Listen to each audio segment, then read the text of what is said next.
El Evangelio según Mateo, capítulo 13. Más tarde ese mismo día, Jesús salió de la casa y se sentó junto al lago. Pronto se reunió una gran multitud alrededor de él, así que entró en una barca, se sentó allí y enseñó mientras la gente estaba de pie en la orilla. Contó muchas historias en forma de parábola, como la siguiente. Escuchen, un agricultor salió a sembrar. A medida que esparcía las semillas por el campo, algunas cayeron sobre el camino y los pájaros vinieron y se las comieron. Otras cayeron en tierra poco profunda, con roca debajo de ella. Las semillas germinaron con rapidez porque la tierra era poco profunda. Pero pronto las plantas se marchitaron bajo el calor del sol, y como no tenían raíces profundas, murieron. Otras semillas cayeron entre espinos, los cuales crecieron y ahogaron los brotes. Pero otras semillas cayeron en tierra fértil y produjeron una cosecha que fue 30, 60 y hasta 100 veces más numerosa de lo que se había sembrado. El que tenga oídos para oír, que escuche y entienda. Sus discípulos vinieron y le preguntaron: ¿Por qué usas parábolas cuando hablas con la gente? A ustedes se les permite entender los secretos del reino del cielo, pero a otros no. A los que escuchan mis enseñanzas se les dará más comprensión y tendrán conocimiento en abundancia. Pero a los que no escuchan se les quitará aún lo poco que entiendan. Por eso uso estas parábolas, pues ellos miran, pero en realidad no ven. Oyen, pero en realidad no escuchan ni entienden. De esa forma se cumple la profecía de Isaías que dice: Cuando ustedes oigan lo que digo, no entenderán. Cuando vean lo que hago, no comprenderán. Pues el corazón de este pueblo está endurecido, y sus oídos no pueden oír, y han cerrado los ojos, así que sus ojos no pueden ver, y sus oídos no pueden oír, y su corazón no puede entender, y no pueden volver a mí para que yo los sane. Pero benditos son los ojos de ustedes, porque ven, y sus oídos, porque oyen. Les digo la verdad, muchos profetas y muchas personas justas anhelaron ver lo que ustedes ven, pero no lo vieron, y anhelaron oír lo que ustedes oyen, pero no lo oyeron. Escuchen ahora la explicación de la parábola acerca del agricultor que salió a sembrar. Las semillas que cayeron en el camino representan a los que oyen el mensaje del reino y no lo entienden. Entonces viene el maligno y arrebata la semilla que fue sembrada en el corazón. Las semillas sobre la tierra rocosa representan a los que oyen el mensaje y de inmediato lo reciben con alegría. Pero como no tienen raíces profundas, no duran mucho. En cuanto tienen problemas o son perseguidos por creer la palabra de Dios, caen. Las semillas que cayeron entre los espinos representan a los que oyen la palabra de Dios, pero muy pronto el mensaje queda desplazado por las preocupaciones de esta vida y el atractivo de la riqueza, así que no se produce ningún fruto.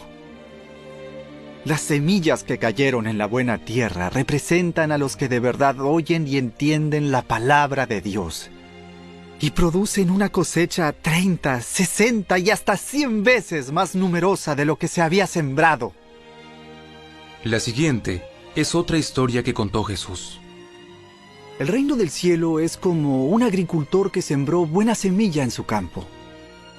Pero aquella noche, mientras los trabajadores dormían, vino su enemigo, sembró hierbas malas entre el trigo y se escabulló. Cuando el cultivo comenzó a crecer y a producir granos, la maleza también creció.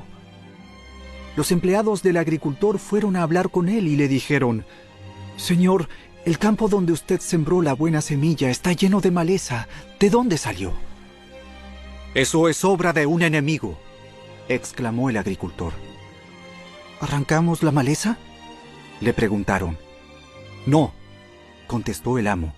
Si lo hacen, también arrancarán el trigo. Dejen que ambas crezcan juntas hasta la cosecha.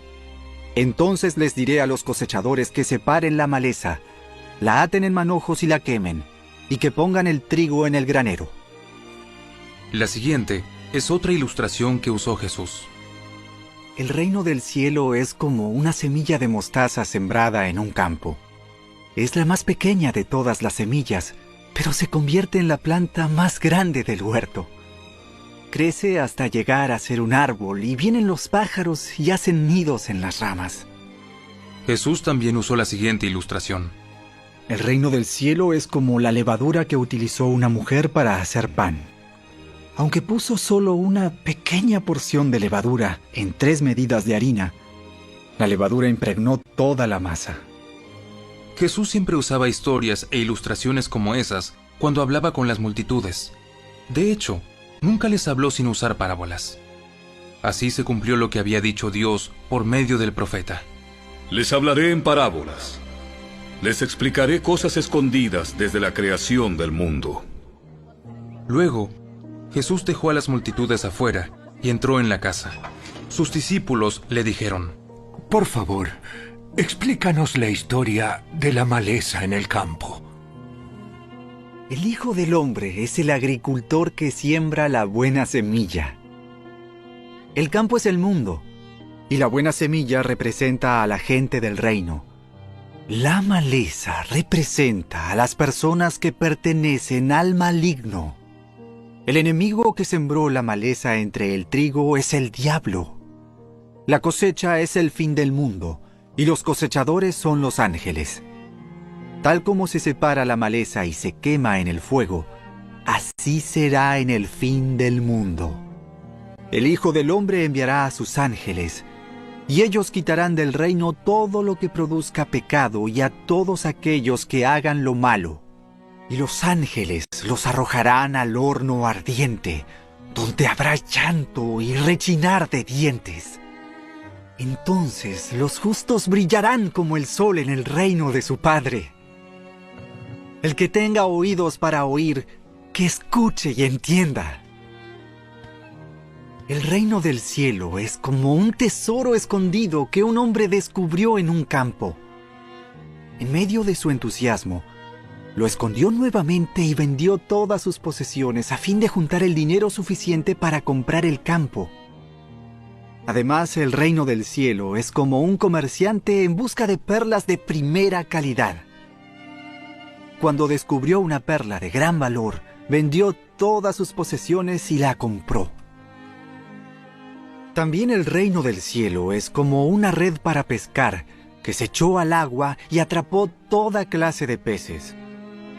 Cuando la red se llenó, los pescadores la arrastraron a la orilla, se sentaron y agruparon los peces buenos en cajas, pero desecharon los que no servían. Así será en el fin del mundo. Los ángeles vendrán y separarán a los perversos de los justos, y arrojarán a los malos en el horno ardiente, donde habrá llanto y rechinar de dientes. ¿Entienden todas estas cosas? Sí, las entendemos. Todo maestro de la ley religiosa que se convierte en un discípulo del reino del cielo es como el propietario de una casa, que trae de su depósito joyas de la verdad, tanto nuevas como viejas. Cuando Jesús terminó de contar esas historias e ilustraciones, salió de esa región. Regresó a Nazaret, su pueblo. Cuando enseñó allí en la sinagoga, todos quedaron asombrados y decían: ¿De dónde saca esa sabiduría y el poder para hacer milagros? Y se burlaban. No es más que el hijo del carpintero, y conocemos a María, su madre, y a sus hermanos, Santiago, José, Simón y Judas. Todas sus hermanas viven aquí mismo entre nosotros. ¿Dónde aprendió todas esas cosas? Se sentían profundamente ofendidos y se negaron a creer en él. Entonces Jesús les dijo: Un profeta recibe honra en todas partes, menos en su propio pueblo y entre su propia familia. Por lo tanto, hizo solamente unos pocos milagros allí, debido a la incredulidad de ellos. Al final del capítulo 12, nuestro Rey Celestial, quien había sido completamente rechazado por los líderes de la religión judía, rompió relaciones con ellos, blasfemaron contra él. Jesucristo los abandonó y se fue con los gentiles, que somos nosotros. En el versículo 2 también dice: Jesús entró en una barca y se sentó, y toda la multitud estaba de pie en la playa. Hermanos, la barca que estaba en el mar, pero no era parte del mar, representa la iglesia, la cual está en el mundo, pero no es del mundo. El mar es el mundo gentil y la barca es la iglesia, que se encuentra en el mundo gentil. En la barca, o sea, en la iglesia, el Rey del reino celestial reveló en parábolas los misterios del reino después de haber abandonado a los judíos y de haberse vuelto a los gentiles. Dios es tan grande, hermanos. Hoy nosotros no estamos ni en la casa que representaba la religión pasada, ni en el mar que representa el mundo, sino estamos en la barca. Entonces, nosotros somos la barca con el Rey a bordo. Un día el Rey entró en ella y ahora tenemos al Rey en nuestra barca, que es la iglesia. Pero las multitudes estaban de pie en la playa. La pregunta es, amado hermano, ¿tú dónde quieres estar? ¿En la playa o en la barca con nuestro amado Señor Jesucristo? Cabe resaltar que fue Jesucristo quien se subió a esta barca y desde la barca empezó a compartir todas las parábolas que vemos en Mateo capítulo 13. Son 7 parábolas, todas hablan del reino, menos una. La primera parábola del sembrador no dice que el reino de los cielos sea semejante. Es la única que no habla del reino. ¿Por qué? Porque en esta primera parábola el Señor salió únicamente a sembrar la semilla del reino, que es la palabra. Pues en ese tiempo la semilla todavía no había crecido hasta llegar a ser la cosecha con la cual se formaría del reino. Recién se estaba implantando el reino mediante la palabra, pues solo aquellos que reciben la palabra como buena tierra, es a partir de ese momento que la iglesia empieza a edificarse mediante personas. La semilla, que es la palabra, solo crecerá en la buena tierra, que es representado por el buen corazón, que no ha endurecido por amor a este mundo, que no tiene pecados ocultos, que está libre de preocupaciones de este siglo, que se quebranta ante el Señor. Hagamos una oración. Digámosle: Señor Jesús, que este día tu palabra llegue con poder a mi corazón. Quebranta mi corazón para ser sensible a tu palabra, para volver al primer amor. Líbrame de las preocupaciones de este mundo y del amor a lo que el mundo me ofrece. Mi corazón es tuyo. Amén.